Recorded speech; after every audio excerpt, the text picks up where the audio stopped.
unbelievable. I hope everyone had a wonderful weekend, and welcome to MarketStream.live. My name is Joseph Cusick with the Cusick Group, securities offered by MoneyBlock.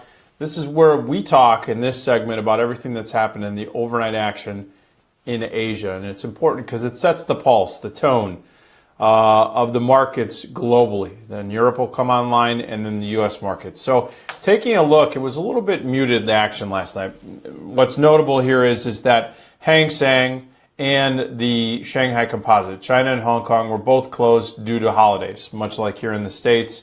They too were on holiday. So it was light volume across the board in Asia.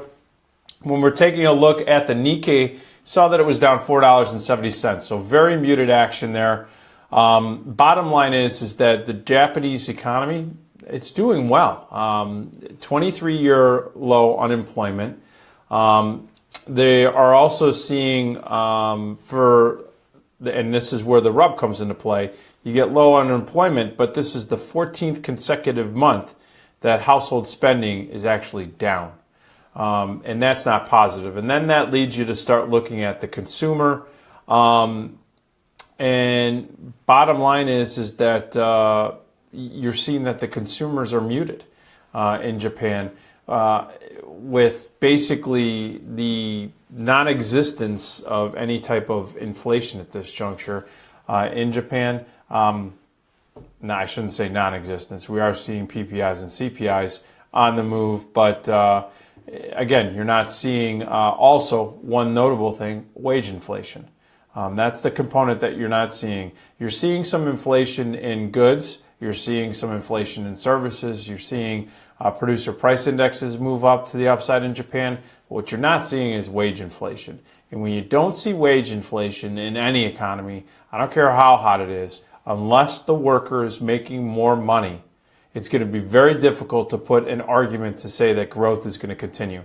We're seeing that the Japanese Nikkei is right on that 20-day moving average. For those of you that are new to MarketStream, I use these moving averages just to give me context of who's in control. And right now, if the markets are trading above the 20 and the 50-day moving averages, which is telling me in the short term and the intermediate term that the bulls are in control in Japan. Finally, I want to take a look at India, because India has just been off the charts solid. This is the most solid, most bullish index and segment in Asia. The Sensex finished up 50 points at 31,159.40. You clearly see that this thing was trending to the upside. Nice, grindy trend. It had a challenge back in April and then has just been grinding to the upside, well above its 20, 50, and 200-day moving averages. The bulls are clearly in control here. What's notable as well is that banks continue to move to the upside. That has been probably the biggest catalyst for the upside so far. We've also seen some material names, as well as some outsourcing names, most notable Emphasis, continuing to move to the upside. So we're going to watch this very closely for the remainder of this week, especially when Japan and Hong Kong come online overnight tonight. But an interesting but somewhat muted action so far in this final trading couple of days in May and jumping into the new trading month of June. So keep an eye on MarketStream.live. We're going to be covering all of this. We'll be back at 8:45 Eastern, 7:45 Central. We're going to be talking about everything going on in Europe. So we will see you then.